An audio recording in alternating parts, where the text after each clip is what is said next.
Hello, my noble band of outlaws. Outlaw Samurai coming at you live with a video. Well, as we can see, Big Brown Box means New Sword Day, and everyone loves New Sword Day. Now, context behind this purchase. One, I have been wanting a saber, which, for those of you who don't know the classification of a saber, it is a single-handed, curved and or straight sword with a complex hilt, such as, but not excluding, cup hilts, D guards, etc., mostly used in military service. And the one here is a British one. Now you may be thinking, Outlaw, why did you scoop so low as to get a British saber when you're American? Well, honestly, this is the only British sword that I know for a fact that is based off of historically. This is a replica of the 1796 light cavalry saber that the British used in the battles of Waterloo and against the French. Well, a little more context. The French really bitch about everything, but they were especially bitchy about this sword because historical accounts say that the French complained that the British 1796 light cavalry saber was so damn dangerous that they wanted the British to stop using it. That's right, this is the first ever sword that by technical definition committed war crimes. And we thought the Germans bitching about shotguns was bad 100 years later. Personally, I think I'd rather be shot by a trench sweeper than have one of these swung at me. Especially by anyone of competent skill level.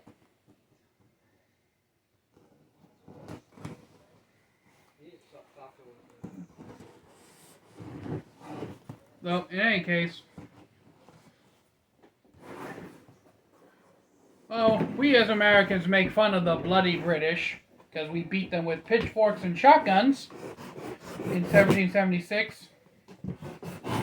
This saber was actually introduced after the American Revolution, hence its name, 1796. Cult of Athena British Proof Test Certificate. Now, I will say another thing. These swords go through what is called a British Proof Test. And the British Proof Test is actually fairly destructive. If your sword can go through a test like this, it will actually survive on the battlefield. And the reason why they created the British Proof Test was because, similar to how the katana got its start, in ancient Japan, samurai would go to war, they'd return with broken blades, chipped blades, the blades that have been chipped out the hell, basically unserviceable blades, no matter the amount of sharpening or repolishing or regrinding you did. Then when Hiramoto, I believe his name, created the katana, and they started to show, and it started to show that the blades were coming back not broken as much or bent or such and so of that nature, the Japanese adopted the katana. It's a similar situation here. The British military were complaining about their swords breaking under battle, breaking against the Afghanistanian, Indian, mainly Middle Eastern campaigns that they were on in the 18th century.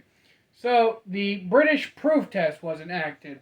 All swords that were going through military service had to go through this proof test. And I'm giving a lot of this information now so I don't have to go back in the review later on to do it. And I shall now breeze through the tests.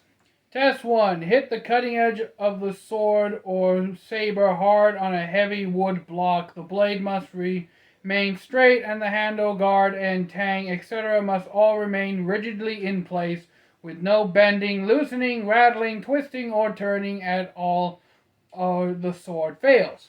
So the British actually had a very strict testing regimen for these swords. They had to be. They were going to be used in war, in active battle.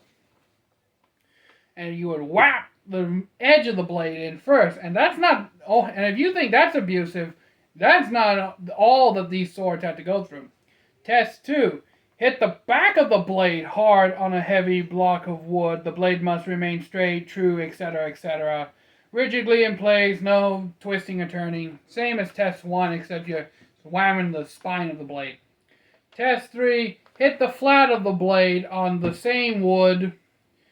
And same thing, can't bend, can't twist, can't come loose or rattle, etc., etc. Test 4. Same as test 3, except on the other side of the blade. Now here's where test 5 gets interesting. Test 5, set the point of the sword on a heavy wood block and flex the blade 5 inches to the left. It must recover truly straight. If the blade bends or takes a set other than straight, it must be rejected. And test 6 is the same as test 5.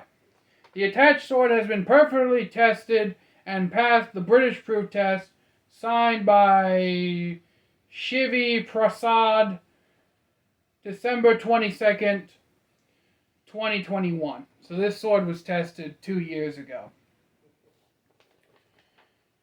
But still, and if you're asking why it says Shivi Prasad, it's because these swords are made in India more than likely. But that is an extreme... Today we would consider that an extreme test, but if you think about it, these swords had to go through rigorous battle. True, sometimes they wouldn't see warfare at all, but when they did, you had to rely on it. It's like issuing an M16 in Vietnam to a soldier fresh off the assembly line and not testing it at all. How's the soldier going to trust that M16 works just because others in the batch that their regiment got worked? Right? It needs to be tested, it needs to be proofed, it needs to be checked. But I've been rambling and bitching for the last 7 minutes, so you're probably like, Outlaw, get to the goddamn sword already. I love how Cult of Athena just bundles up the damn receipt along with the sword.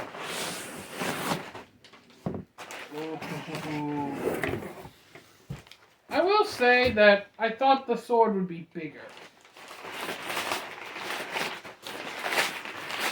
A second little caveat that I should mention. I actually bought the version that comes with a leather scabbard instead of steel. And you may be wondering, Outlaw, why did you choose leather instead of steel? And that's simply because leather won't dull the hell out of this blade, and we've seen how sharp I make my swords. Oh, yeah. Oh, I like it. I like it a lotty. It still comes with the same hanging furniture and everything, just leather. Personally, I like leather more. It doesn't feel wood cord, so.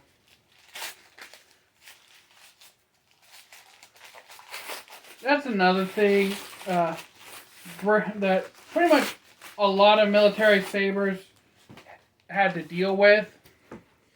It was a compromise of leather and wood don't dull blade, but steel scabbard more resilient.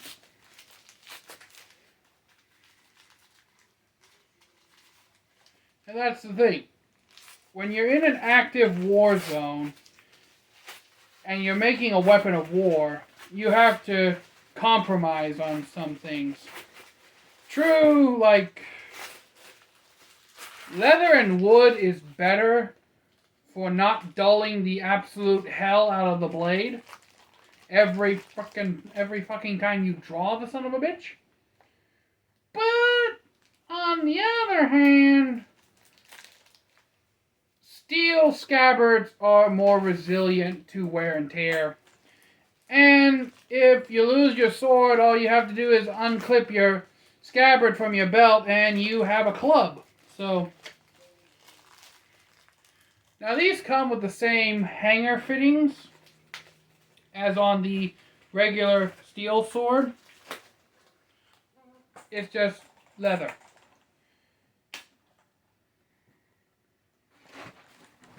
We have the shape right here, the fittings, and we all know that eventually I'm going to see if I can wear this on my back. We have the classic 1796 saber guard hilt. This is a peened construction. Usually Cold Steel does nut construction on their European style swords, but this is a nut construction. It also comes with a slot here for your sword tassel. If you don't know, military blades would often have tassels that reflect the rank of the soldier. The stereotypical, what they call P guard, I've always thought it looked more like a uppercase B. Upswept Quillen. The name escapes me at the moment, but yes. Alright, just feeling this. The only gripe I would have is that languettes! These are the languettes. Here and here. The languettes on the grip are a little bulbous. That's the only discomfort I could possibly see wielding this thing.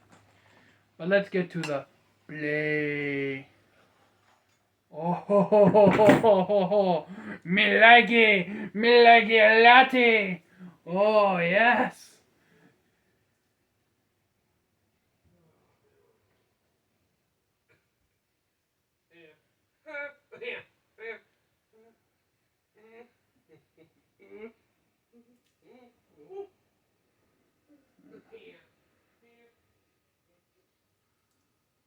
I think the blade is just ever so slightly warped. I know it's supposed to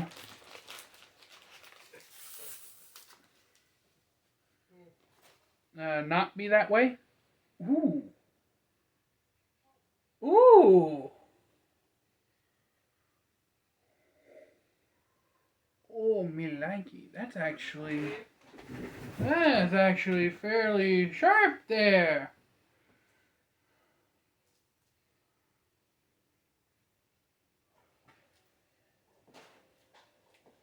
Oh, this has so much chopping power. I can already feel it. Like, just the weight.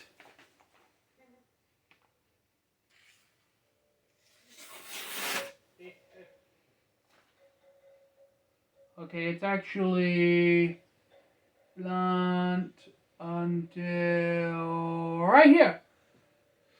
So everything from where my fingers are up is the sharp bit.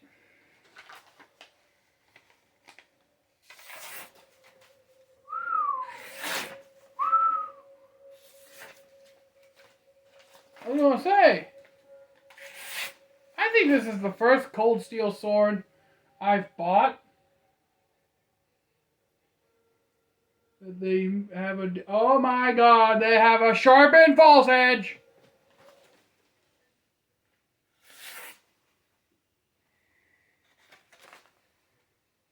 Oh, you know, Outlaw, you know I'm going to be doing some false edge cuts with this shit. Now, you may be wondering, why would they leave from here down blunt? Well, that's because in saber fighting, you're actually supposed to parry with the strong of the blade and do all your cuts with the upper half of the blade. So the saber doesn't need to be sharp all the way down. Ooh, we even got the correct historical flex. It stays rigid in the first half of the blade and then starts to bend in the second half. Now, these blades actually do have quite a lot of complex digital taper. Matt Easton does a much better job of explaining this, but basically what that means is they start off hella thick down here at the guard and thin down to, I want to say, less than a few papers thickness. Oh.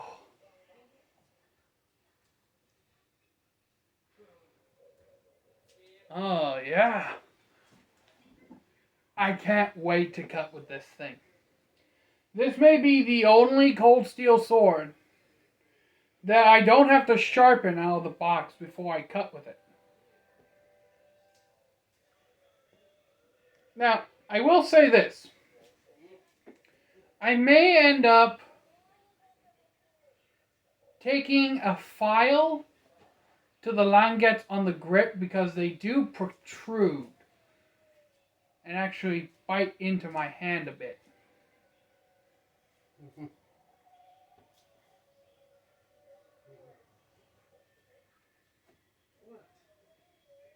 Oh, yeah.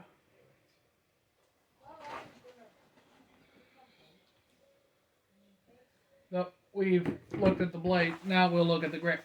I mean the scabbard. Yep, this is just plain leather. Has the classic cold steel leather little wax things.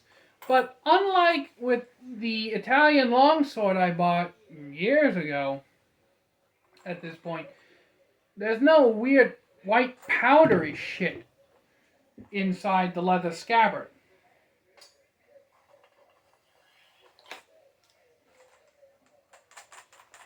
Has very good retention. Pulls out without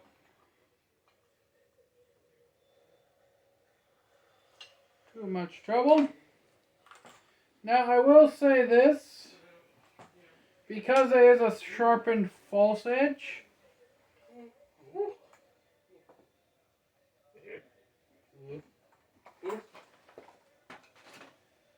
well, that was interesting.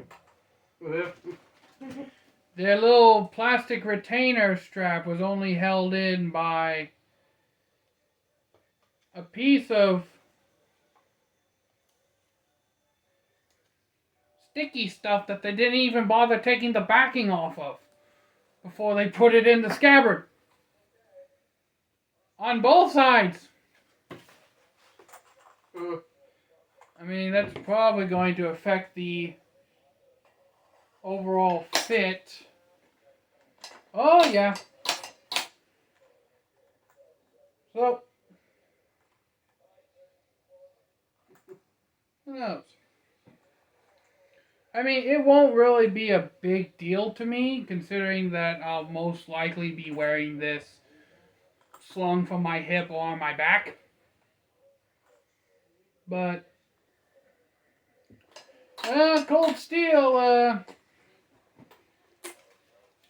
bit of a quality check, I think.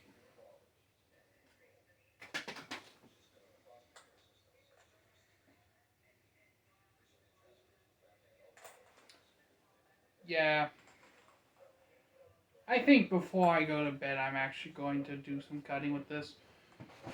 So, until next time, my noble band of outlaws, Outlaw Samurai tells all y'all, be crazy rednecks, be safe using your weapons, and I'm actually, this is not the last saber I'm going to buy. Obviously, I'm going to get at least a couple more sabers. Probably from Cold Steel. Mostly because I trust Cold Steel's quality. Like the quality of their construction. So until next time, I'm out. Peace.